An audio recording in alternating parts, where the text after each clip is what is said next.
Hey folks, this is Jesse Cope, back with another episode of the American Soul Podcast. Hope y'all are doing well, wherever y'all are, and whatever part of the day you're in. I sure do appreciate you spending a little bit of it with me, and I will try and use that time wisely. I know y'all have other things vying for your attention, so thank you very much. For those of y'all that have been around for a while, I'm glad you're coming back. For those of y'all that are new, I'm glad you're here. Hope you enjoy it.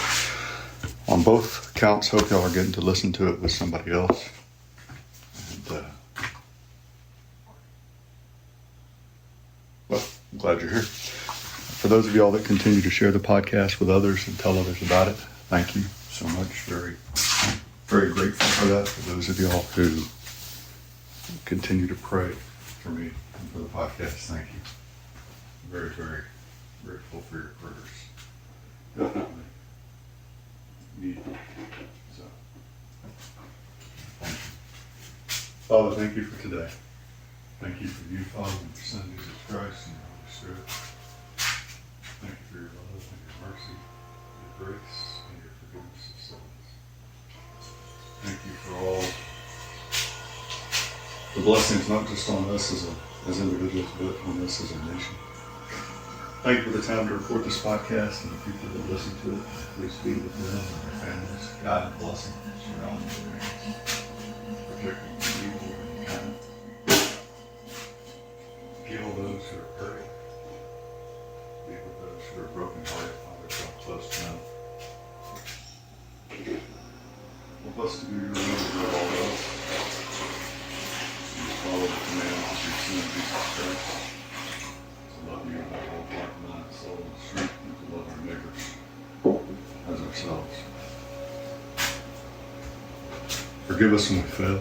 Forgive us our greed and our pride, our selfishness, our judgment of others, our rash words and actions, cowardice and our unbelief. Be with the families of those who have lost loved ones in the flooding. Be with those families of the police officers and firefighters who have been hurt, injured, killed. Comfort them, Father. Help us to be a comfort to them.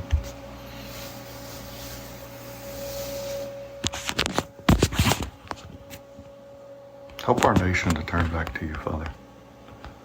Help us to truly repent as a people of our sins.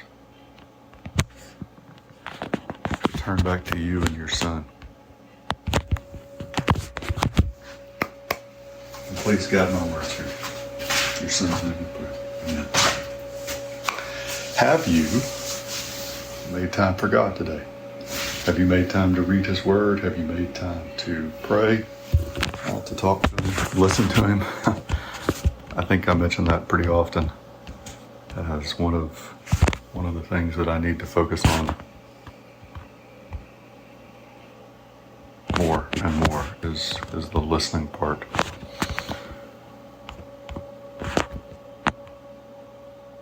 And if you're married, we're going to talk about marriage a few times today. Does your spouse know it? Do you act like it? Do they go to bed each night knowing that they are your second priority each day, behind only God and Jesus Christ and the Holy Spirit? I was talking to somebody about it I talk to people about it a lot of times on social media. You know, we can say whatever we want, folks, but as our preacher mentioned a few weeks ago in his sermon, words are cheap. It's easy to talk, and it doesn't mean much. It's your actions that show what your priorities truly are. Do we really care about our spouse? Are they really our top priority each day, second only to God? Our actions will show it. And if they aren't, if we don't act like that, then it really doesn't matter what we say. The words are only a positive, folks, if they are a kind of like a force multiplier behind actions. The words are worse than useless. They're hypocritical and self-condemning without the actions. With the actions, it's kind of like a positive, and I guess without the actions, it's really more of a negative. right? But the key thing is our actions.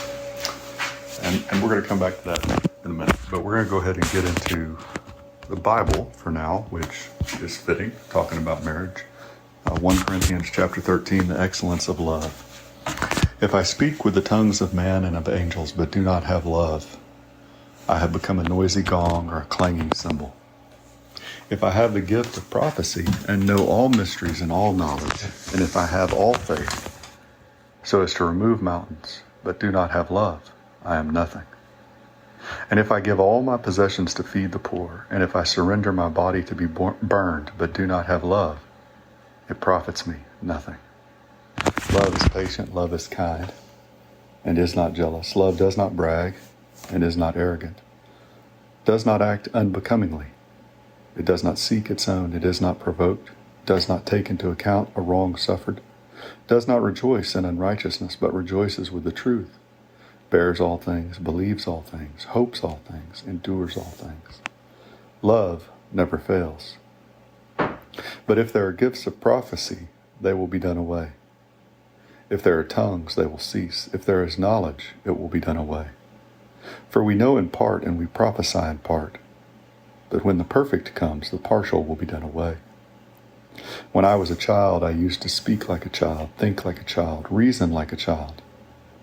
When I became a man, I did away with childish things. For now we see in a mirror dimly, but then face to face.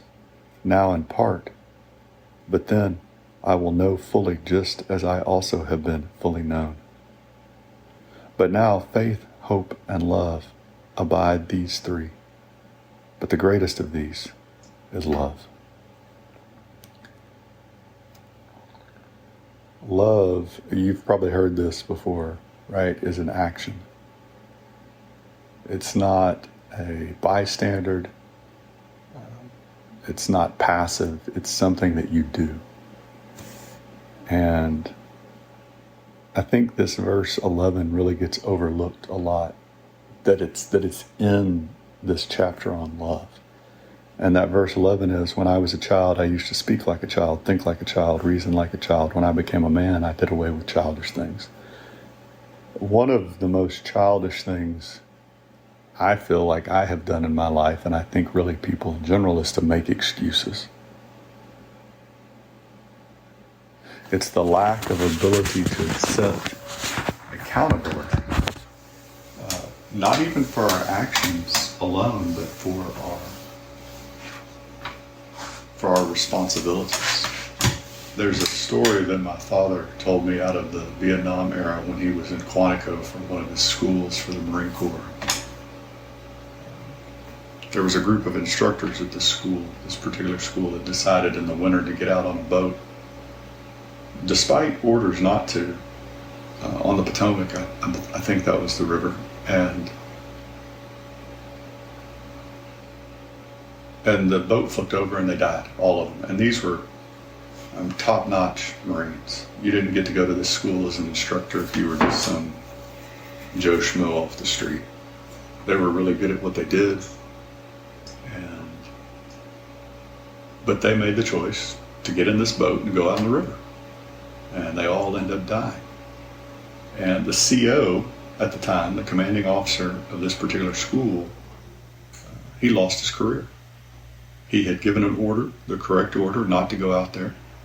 He had expected the Marines to follow it, told them, and the Marines did what they want anyway, but he was the CO. He was the commanding officer. At the end of the day, it was his responsibility. And in the Christian sense, thank God for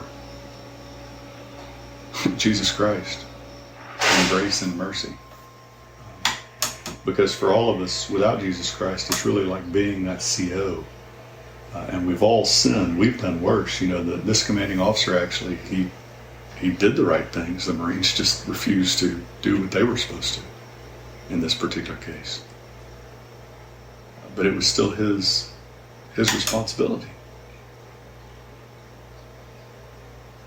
And I think in marriage in particular, you talk about love, but really in any relationship where there's love, you talk about parents with children, children with parents, even just really good friends.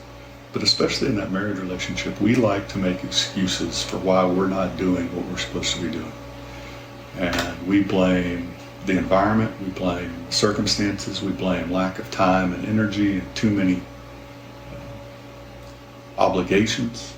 We blame our past history with other relationships, romantic, sexual, physical, whatever. We blame our parents and their marriage and their example. And it's not that some of these things aren't valid reasons for why we struggle in our marriage currently, but the problem is this maturity level. And this verse 11 comparing to how we acted when we were a kid versus how we act when we're a man or a woman. At some point, we have to quit making excuses if we're really going to show maturity. At some point, we have to actually follow through with the commands that God's given us. I think that's a verse that gets overlooked a lot in this chapter. That's, a lot of y'all, many of y'all who are listening who aren't Christians probably even know these words, because this chapter on love has been used over and over again so often that, what does it really look like to love? Especially within the confines of a marriage. 1 Corinthians 7, 1 Peter 3, Ephesians 5, Titus 2, Hebrews 13:4, Proverbs 5:19, Song of Solomon. Those are all great places. There's other places in the Bible to look that are in line with these scriptures, but those are some places to start. All right, so I mentioned that we were going to talk about marriage a couple times today, and we are. We're going to talk about it once more. There's an article out of the recent Epic Times in the opinion section, the July 1 through 8, I almost said episode, I guess you could call it, but the volume or edition, titled Marriage and Our Social Health. And it's by Janice Fiamingo. I'm not sure how you pronounce that. I apologize. And it's a pretty decent article. And it talks in particular about our nation is struggling so much. One of the key reasons is because our marriages are struggling so much. We go back often to this quote that Reagan had about the fact that the family is the cornerstone of our American republic, and really of any country. But particularly here in the United States, the family is the cornerstone of the republic. Well, the cornerstone of the family is the marriage. If you've got a weak marriage, you've got a weak family. If you've got a strong marriage, you have a strong family. And so if you really want to focus on strengthening the nation, you have to strengthen the family. And in order to strengthen the family, you have to strengthen the marriage.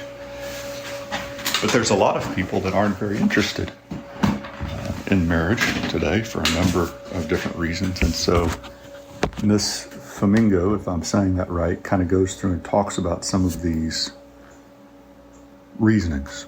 There's a couple.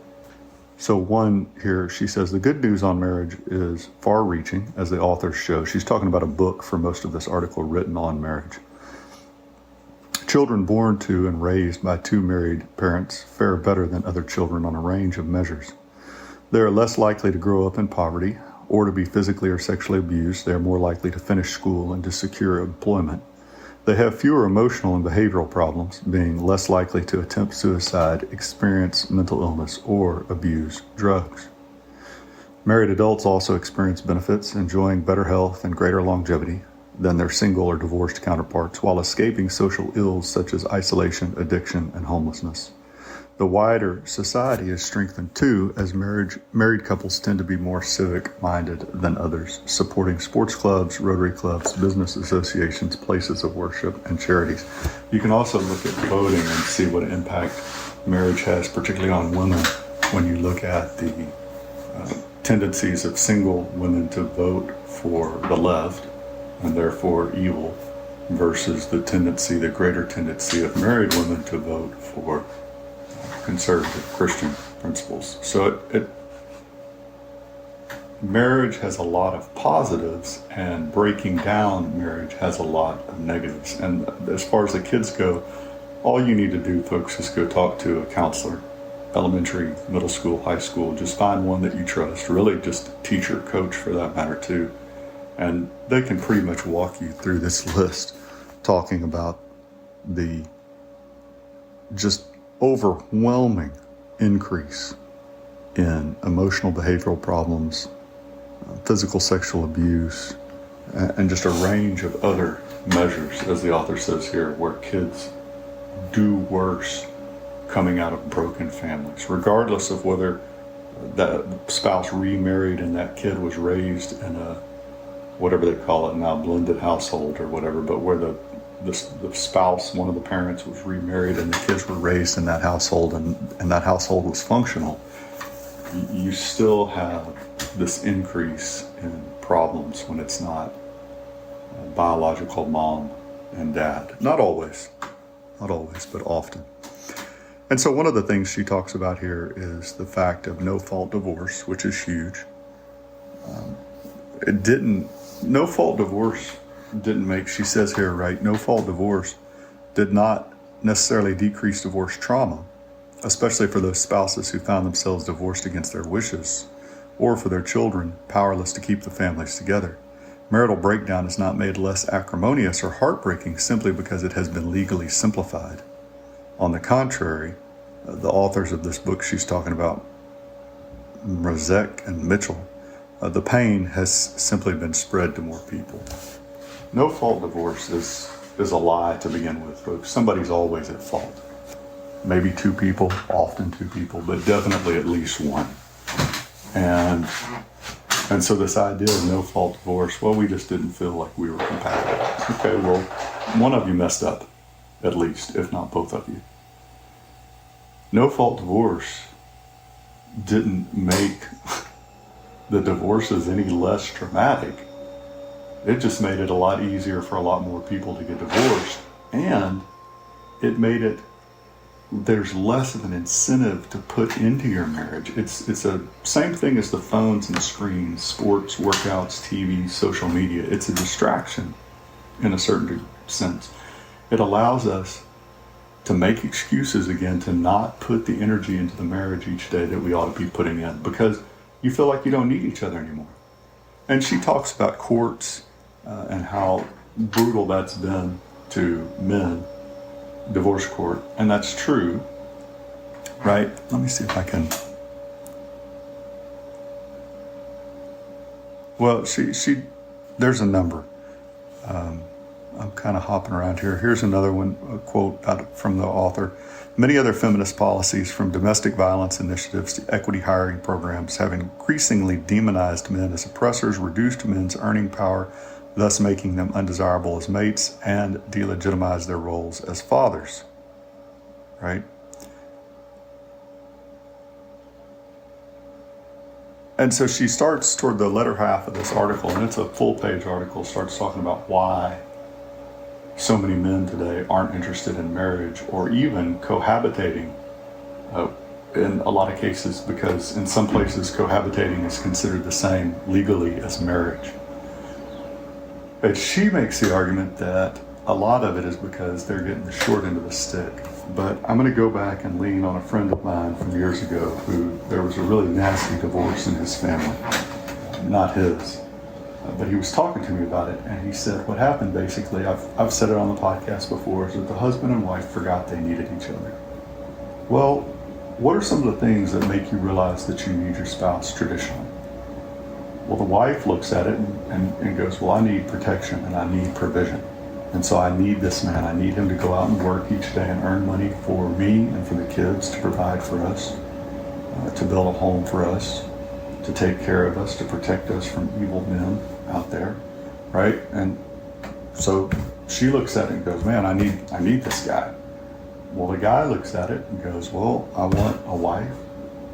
And there's nothing wrong with this, folks, in either way. I need sex, right? Because for most guys, it's pretty much a need. I want kids. And so I need a wife. I need someone I want somebody to make the house peaceful, civilized, if you will. And so and men realized that they needed this. Well, so what have we done today? Through a ton of different avenues, we've made it where women don't really need a man. So they think they can go out and earn money on their own. So they don't need the guy there. And they make as much, if not more, than the man. So there's no benefit there, right? I have actually a pretty good friend of mine that's talked about that before, the fact that in her case, she makes more than her husband, and it shouldn't be that way. So now when we're kind of looking at it going, well, I don't really need a man for money, and I can buy my own house, and voting also over the last century, I don't need a man to kind of vote as the head of the household. I can go take care of myself politically as well. And I mean, honestly, if we get really down in the nitty gritty, I can go have kids on my own. Without a man, I just need to go find a sperm bank somewhere. And then the protection, I think, Hollywood's done such a great job of pretending that men and women are the same, that you can take a 130-pound woman and she can beat up a 220-pound man, that a lot of women at least think that they don't need a man in that regard as well. And then we seem to have this complete mental dysfunction as far as who's going to build the roads, who's going to lay the bricks, who's going to fight the wars, who's going to come in as a firefighter and save people from fires, or law enforcement officers. There's a video, I think it's an old video, but I just saw it again, from a female police officer over in the UK that got attacked by a bunch of men in an airport, and face got bloodied up, and she just starts freaking out and losing her mind. And it's just a perfect example of how Hollywood and TV and the leftist feminist propaganda about men and women being equal, it's just a fantasy. They're not the same. And I've said this often, the reason that the co-ed units in the military and firefighter and law enforcement are really dysfunctional isn't the physical side, it's the mental side, the emotional side. I can go find a woman that can meet the requirements even before they started getting watered down. Not very many, but I could find a few. You look at some of these CrossFit athletes, for example, the females there, now their body's still going to break down faster, but you can find some women that can meet the physical requirements out there. The problem is the dynamic changes. You cannot take roles and responsibilities and sex out of the equation. And it's gonna degrade good order and discipline. It's gonna degrade unit effectiveness. It just simply does. And anybody that's been in those high stress units, which all MOSs, for example, all specialties in the military have that potential to be high stress units, it just doesn't work well at all. So here's kind of her, I'll wrap up and we'll move on. Many men looking at marriage as it is now constituted and seeing the agony of friends and relatives simply find the risks too great. And she talks about the fact that divorced men commit suicide at a rate far higher than non-divorced men. But she got the sentence right, but her solution here is, for example, ending no-fault divorce, rewarding married couples with tax incentives and other legal and political policy protections by guaranteeing the rights of children and fathers through mandated equal parenting after divorce, and by taking other initiatives to prioritize marital stability. Not that any of those are bad ideas, folks, but it's still missing the boat. The reason that a huge chunk of men are not looking for marriage or even cohabitation today is her sentence is right. They look at marriage and the risks are just too great. But it's not just the legal risks. The legal risks kind of fall under this greater umbrella of, why am I going to marry a woman that's not going to fulfill her roles and responsibilities in marriage and sex, that's not going to respect me? She's constantly going to argue and be contentious, right? Which feminism has taught even the women that claim to be conservative inside the church today. Well, I have my own opinion. I have a right to talk about my opinion and argue and make my voice heard. Again, why is a man going to willingly put himself in a situation where it's a constant battle, every decision, where his authority is not respected in everything, every aspect of the family life, of the married life? When physical satisfaction, the idea of Proverbs 5:19 that a wife has a responsibility to satisfy her husband at all times, that's just a joke. If you tell that anywhere, even inside the church, women will just lose their minds, right? To raise their own children. We drop our kids off at 6 weeks old now in daycare. Women want to go chase a career. They don't want to be tied down to children at home. That's oppressive. That's a burden, right? And then make the home peaceful. No, we're going to split the chores 50-50. I don't do your laundry. I'm not your mother. I'm not your housemaid. We're going to split everything 50-50. So the man looks around and he goes, why in the world would I willingly engage in that institution today? Because it's a non-functioning institution. It's kind of like a lot of parents are starting to pull their kids out of public school. It's not that the institution is a bad idea. Public school is a great idea. It's that it's absolutely non-functional in America today because it's not based on the Bible. The days are too long, the years are too long, and a number of other problems. Marriage is a wonderful institution when done correctly from God's design. Those verses that we talk about so consistently. Again, I mentioned them earlier, 1 Corinthians 7, Ephesians 5, Titus 2, 1 Peter 3, Hebrews 13:4, Proverbs 5:19, Song of Solomon. Marriage is a great institution, folks. Don't let anybody tell you otherwise. The problem is we are not functioning correctly. It's like trying to run your gasoline car on diesel or vice versa, diesel on gasoline. Either one is pretty catastrophic in the end. Or maybe better yet, it's like trying to run your car on water or on cooking oil.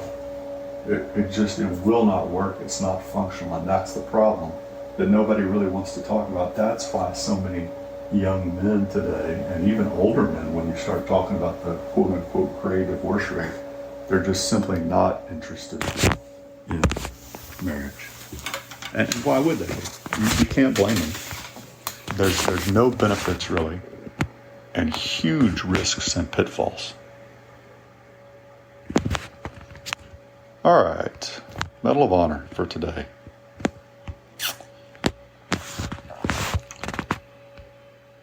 William B. Ball, if I'm saying that correctly. William Bernard Ball, PFC, Korean War, Gulf Company, 3rd Battalion, 1st Marines, 1st Marine Division Reinforced, U.S. Marine Corps, November 29, 1950, along the road from Kodo-ri to Hagaru-ri, Korea. For conspicuous gallantry and intrepidity at the risk of his life above and beyond the call of duty while serving as a member of an anti-tank assault squad attached to the Gulf Company during a nighttime enemy attack against a motorized column. Acting instantly when a hostile hand grenade landed in his truck as he and his squad prepared to alight and assist in the repulse of an enemy force delivering intense automatic weapons and grenade fire from deeply entrenched and well-concealed roadside positions. PFC Ball quickly shouted a warning to the other men in the vehicle and, unmindful of his personal safety, hurled himself upon the deadly missile, thereby saving his comrades from serious injury or possible death, sustaining severe wounds from which he died a short time afterward. PFC Ball, by his superb courage and valiant spirit of self-sacrifice, upheld the highest traditions of the U.S. Naval Service. He gallantly gave his life for his country. Accredited to Harrison, Hamilton County, Ohio, awarded posthumously. Presented August 27, 1952, Dayton, Ohio, presented to the parents. Born July 7, 1930, McKinney, Lincoln County, Kentucky. Died November 29, 1950, Korea. Buried Glen Haven Cemetery, Harrison, Ohio, United States.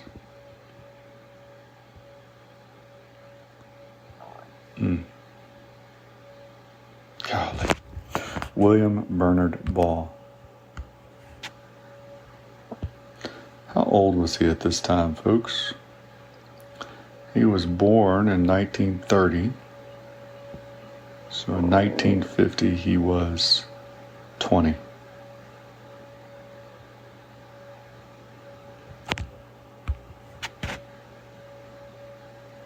I want to read something else today, so I think that's the only Medal of Honor we'll read. I wanted to go back and read something from de Tocqueville. I was talking to my father about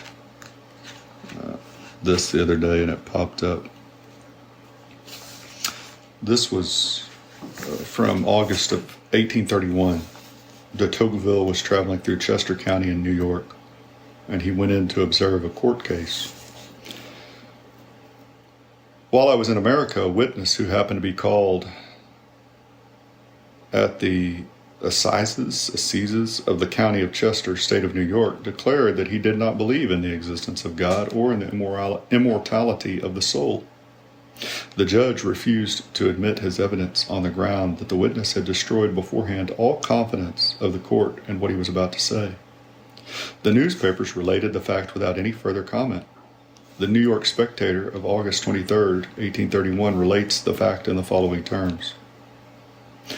The Court of Common Pleas of Chester County, New York, a few days since rejected a witness who declared his disbelief in the existence of God. The presiding judge remarked that he had not before been aware that there was a man living who did not believe in the existence of God, that this belief constituted the sanction of all testimony in a court of justice, that he knew of no case in a Christian country where a witness had been permitted to testify without such belief. So there's two huge things here. One, we used to throw, if you didn't believe in God, your testimony was not worth anything. And two, as the judge says here, this is a Christian country. This isn't a deist country. This isn't a Muslim country. This isn't anything else. This is a country, God the Father, the one true God, the Father of Jesus Christ, the Son, and the Holy Spirit. If you believe in Allah, that doesn't count in America. If you believe in Buddha, if you believe in Mother Nature, if you believe in some other God, that doesn't count. And your testimony should be of no validity, and your vote, if you somehow got elected like the Democratic congressman in the state of Texas recently who put his hand on the Quran to take his oath, your vote should be absolutely null and void, and it should carry no weight in America in a Christian republic. And that's when you go back to our founding, when you actually read our history, when you look at our relationship with God, that's where we stood, and that's where we should stand. It's ironic, isn't it, that this is in New York? Can you imagine today if any place in New York did the right thing and actually threw the testimony of witnesses out who weren't Christian, who didn't believe in God, didn't believe in the immortality of the soul?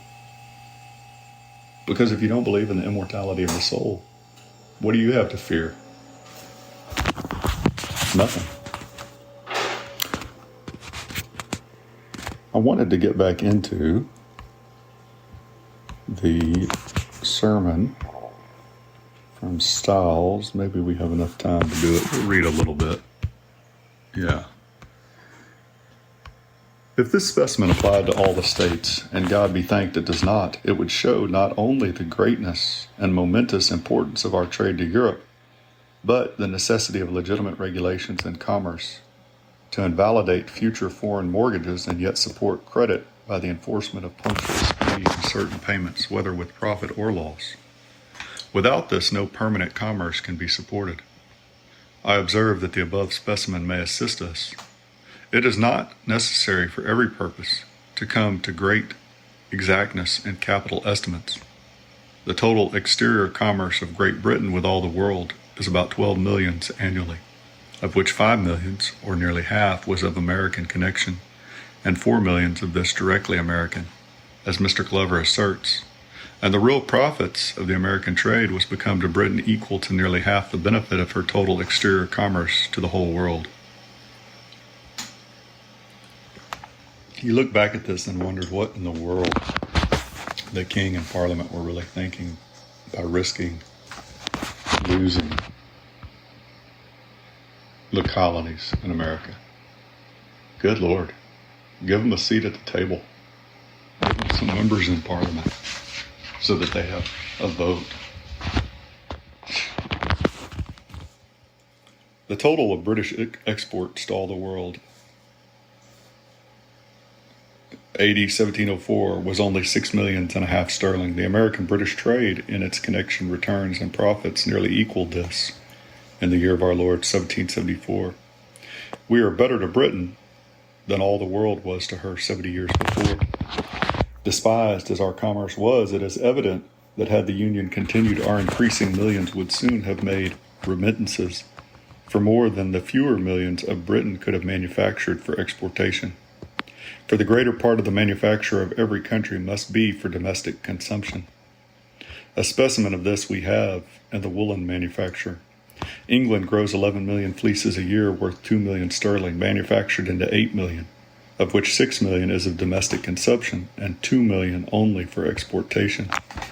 When it is considered that a great part of this went to other countries, how weak must the supposition that Britain clothed America, while America, from the beginning in her own domestic manufactures, furnished 9/10 of their apparel.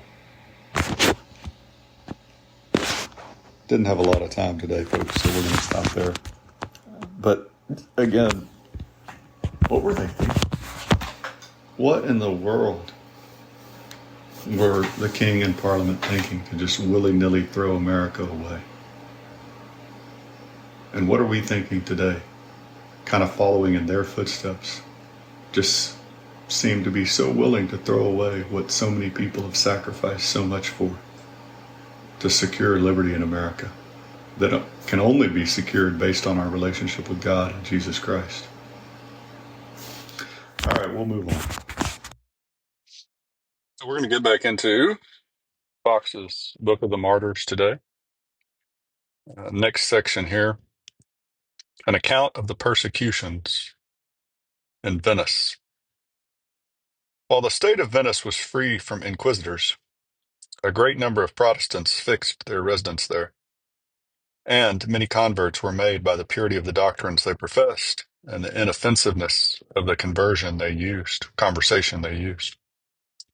The Pope, being informed of the great increase of Protestantism in the year 1542, sent inquisitors to Venice to make an inquiry into the matter and apprehend such as they might deem obnoxious persons. Hence a severe persecution began, and many worthy persons were martyred for serving God with purity and scorning the trappings of idolatry. Again, you see the problem, folks. The concern here for the Catholic Church wasn't that people were following Christ and God.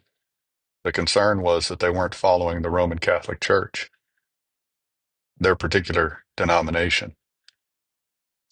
Various were the modes by which the Protestants were deprived of life, but one particular method, which was first invented upon this occasion, we shall describe. As soon as sentence was passed, the prisoner had an iron chain which ran through a great stone fastened to his body. He was then laid flat upon upon a plank with his face upwards, and rowed between two boats to a certain distance at sea, when the two boats separated, and he was sunk to the bottom by the weight of the stone. If any denied the jurisdiction of the inquisitors at Venice, they were sent to Rome, where, being committed purposefully to damp prisons, and never called to a hearing, their flesh mortified, and they died miserably in jail. A citizen of Venice, Anthony Rossetti, being apprehended as a Protestant, was sentenced to be drowned in the manner we have already described. A few days previous to the time appointed for his execution, his son went to see him and begged him to recant, that his life might be saved and himself not left fatherless. To which the father replied, "A good Christian is bound to relinquish not only goods and children, but life itself for the glory of his Redeemer. Therefore, I am resolved to sacrifice everything in this transitory world for the sake of salvation in a world that will last to eternity." That's the whole point, isn't it, folks? Resolved to sacrifice everything in this transitory world, this world that won't last, will never last, for the sake of salvation in a world that will last to eternity forever, ever and ever. That's the choice, folks, forever in hell with no possibility of ever leaving, or forever in heaven with no threat of ever leaving. The lords of Venice likewise sent him word that if he would embrace the Roman Catholic religion, they would not only give him his life, but redeem a considerable estate which he had mortgaged, and freely present him with it. This, however, he absolutely refused to comply with, sending word to the nobles that he valued his soul beyond all other considerations. And being told that a fellow prisoner named Francis Sega had recanted, he answered, "If he has forsaken God, I pity him, but I shall continue steadfast in my duty." Finding all endeavors to persuade him to renounce his faith ineffectual, he was executed according to sentence, dying cheerfully and recommending his soul fervently to the Almighty. What Ricci had been told concerning the apostasy of Francis Sega was absolutely false, for he had never offered to recant, but steadfastly persisted in his faith and was executed a few days after Ricci in the very same manner. That's God, that's just shady there too, isn't it? That's just so bad. Shady is not the right word for it. It's just the one that popped into my head. Not only to be condemning someone to die because they wouldn't join your particular club, didn't have anything to do with following Christ. Not that that would have mattered, folks. The idea of claiming to follow Christ and murdering someone in this fashion is just beyond the pale.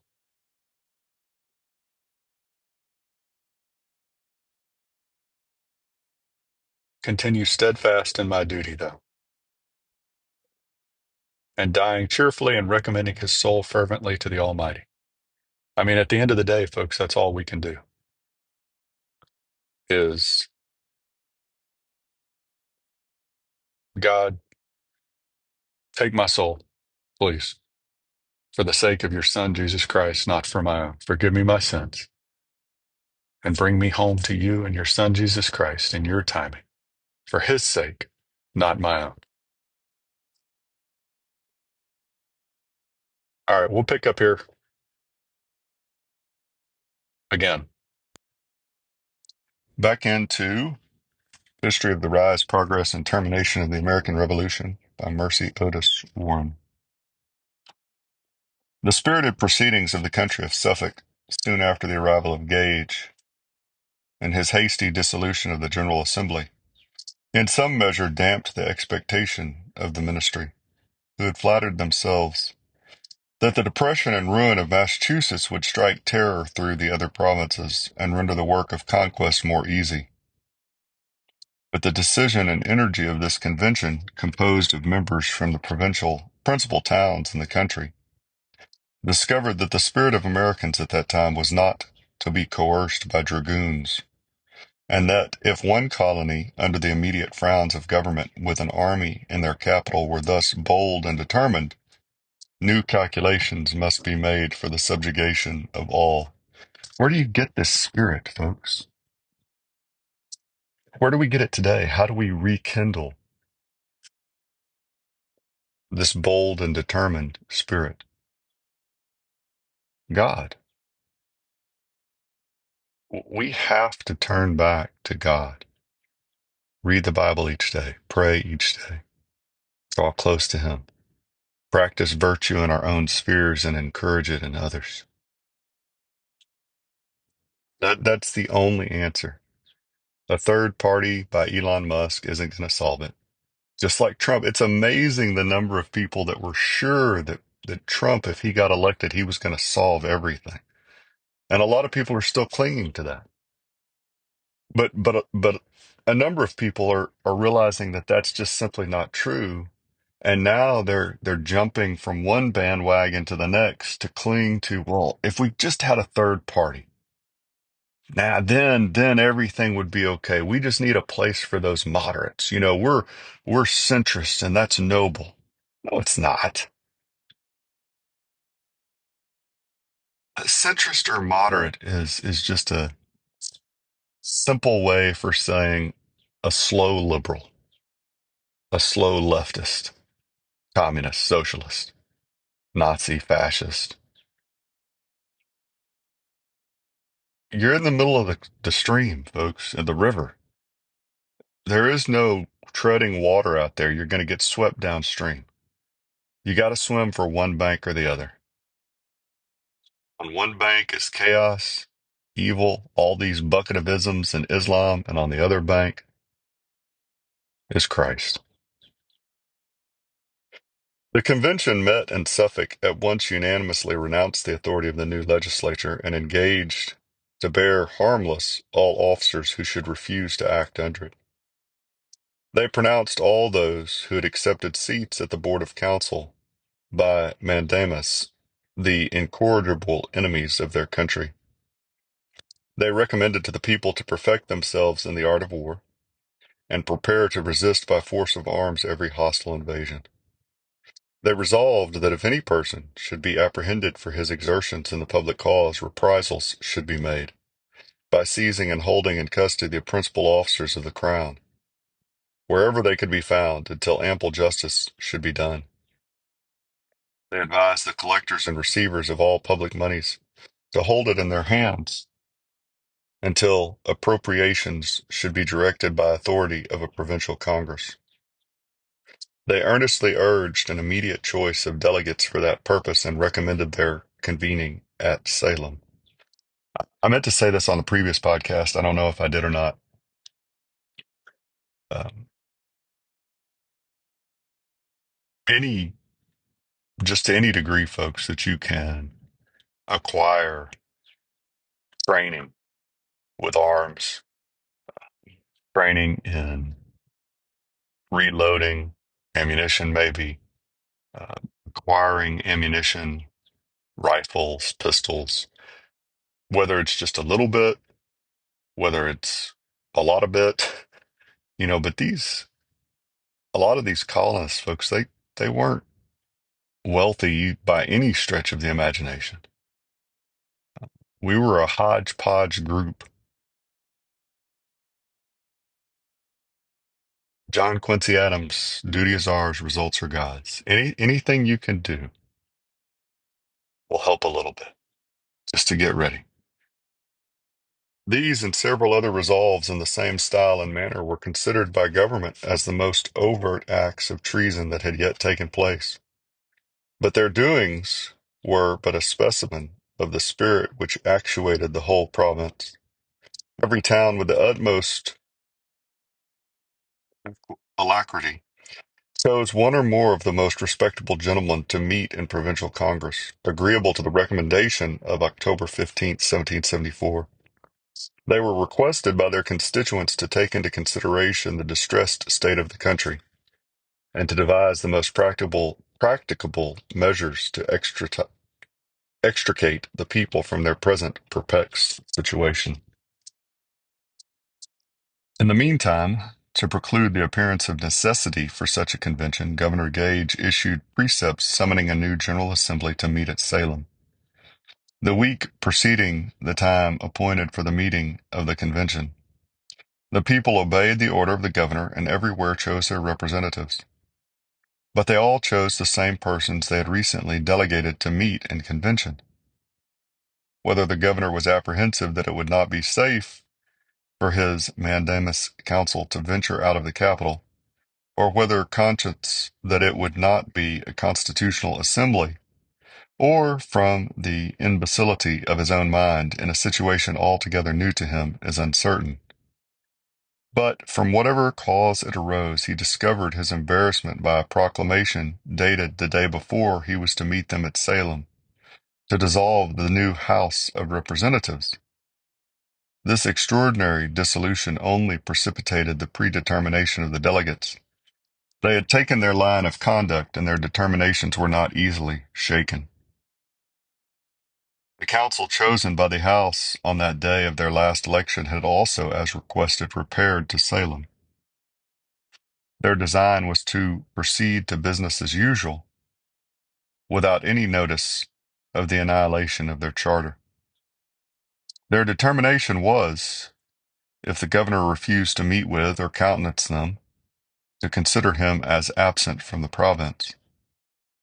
It had been usual under the old charter, when the governor's signature could not be obtained by reason of death or absence, that by the names of 15 councilors affixed thereto all the acts of assembly were equally valid, as when signed by the governor.